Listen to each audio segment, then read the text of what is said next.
Mas o que foi o monofisismo? Esse é o ponto, né? Nosso próximo ponto. Já entendemos, fizemos uma introdução do assunto, já procuramos entender o contexto no qual o assunto foi inserido, e agora o que foi o monofisismo, né?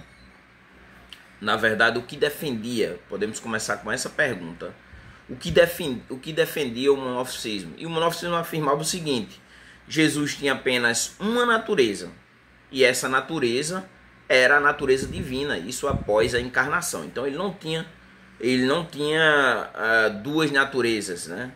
Duas naturezas dentro da pessoa de Cristo, mas tinha apenas uma natureza, e essa natureza era a natureza divina logo após ele ter se encarnado. Então ele não tinha, assim, como é compreendido na cristologia com relação às naturezas de Cristo, duas naturezas em uma única pessoa, né?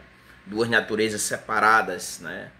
Ou duas naturezas que compunham o Jesus de uma forma integral, que ora ele não era Deus e ora ele não era humano, mas ele era em tempo integral, tinha essas duas naturezas. Inclusive um texto que eu estou estudando faz referência a isso em um mesmo momento, né?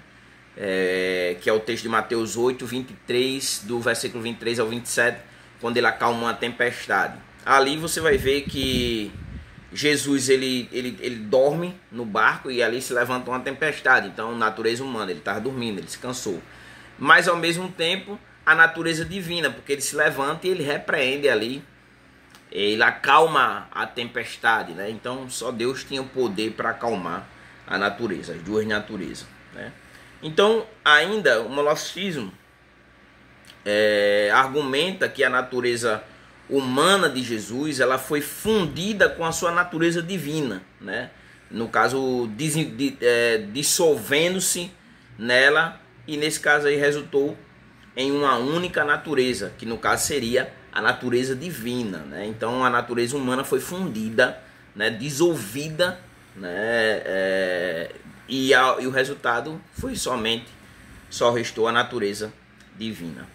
Mas quem é que teve essa brilhante compreensão, né? Ou essa interpretação? Quem seria o pai do monofisismo? E o pai do monofisismo foi Eutiques de Constantinopla, né?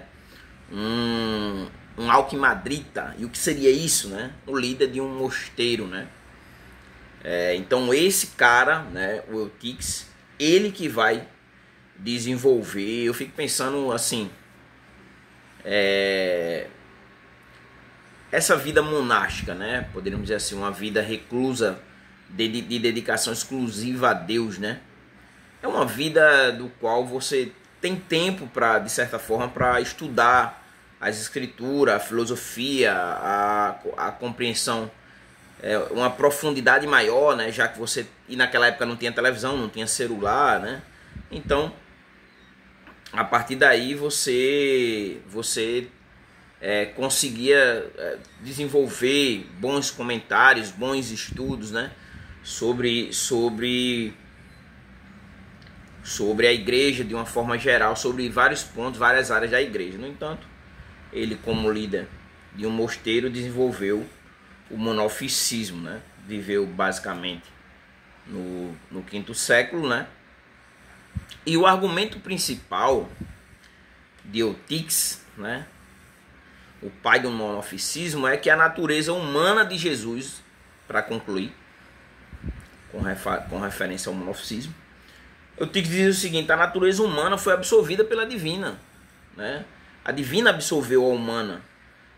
E tem um exemplo bem legal, né? Que é como uma gota de mel no oceano, né? Ela é absolvida. Então, da mesma forma, a natureza humana de Cristo, ela foi absolvida pela natureza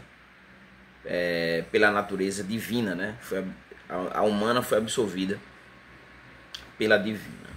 E aí nós temos o próximo ponto que a gente vai trazer, que quais personagens então foram os personagens importantes para o concílio de Calcedônia.